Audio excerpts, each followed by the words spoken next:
Praise the lord. దేవునికి మహిమ కలుగును గాక. అందరూ బాగున్నారా? ఈ దినం దేవుని వాగ్దానం వృద్ధి పొందించును. యెహోవా మిమ్మును మీ పిల్లలను వృద్ధి పొందించును.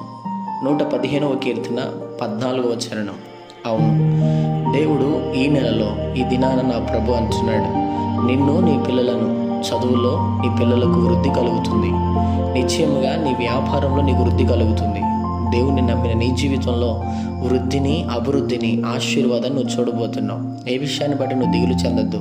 నీ పిల్లలు అంతకంతకు అభివృద్ధిలోనికి, వృద్ధిలోనికి వారు నడిచి యెహోవా యందు దీవించబడుదురు గాక. చిన్నమాట ప్రార్థన. ప్రేమ కనికరము గల మా తండ్రి, నీకు వందనాలు. ఈ ఉదయకాల సమయంలో బిడ్డలను మీరు దీవించి బలపరిచి వారు వెళ్తున్న ప్రయాణంలో, మార్గముల్లో, పనుల్లో, ప్రయత్నంలో ఈ దినం మీరు వారికి తోడుగుండమని, వారిని, వారి కుటుంబాన్ని, ముఖ్యంగా వారి బిడ్డలను వృద్ధి పొందింపజేసి వారిని దీవించి బలపరచమని యేసు నామములో అడుగుతున్నాం తండ్రి. ఆమేన్.